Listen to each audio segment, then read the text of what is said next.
Peut-on se fier à nos meilleurs amis, nos nouveaux meilleurs amis, les fameux smartphones? Pas si évident si l'on en croit de récentes démonstrations faites par des pirates aux États-Unis. En réalité, la plupart des téléphones reliés à Internet s'avèrent être de redoutables espions pour leurs propriétaires. Il semblerait que les données, les conversations, les messages puissent être détournés avec une facilité déconcertante. Correspondance à Washington, Loïc Delamorne et Laurent Desbois.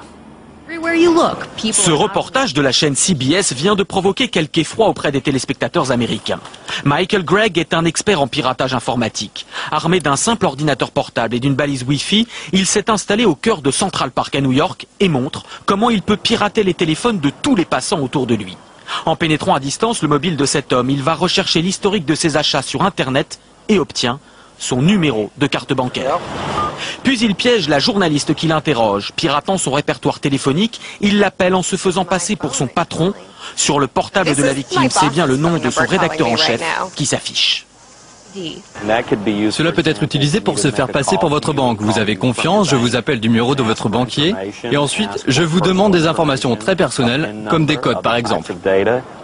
Le spécialiste décide enfin d'aller écouter les messages de la boîte vocale de cette passante prise au hasard. La jeune femme est abasourdie. Aujourd'hui, les portables multimédia appelés smartphones ont le vent en poupe. Il s'en est vendu 55 millions dans le monde cette année. Mais contrairement à ce que l'on croit, un smartphone n'est pas simplement relié à Internet.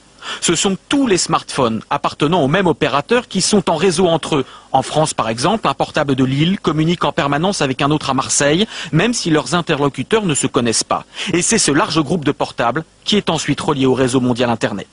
Dans la banlieue de Washington, Trevor Hawthorne, un autre expert en sécurité informatique, tire la sonnette d'alarme. Les smartphones permettent aussi de pister très facilement la position de leurs utilisateurs. Exemple avec cet inconnu que Trevor a identifié sur un jeu en ligne. De son simple bureau, l'expert va pouvoir reconstituer tous les trajets effectués par cette personne durant les 30 derniers jours.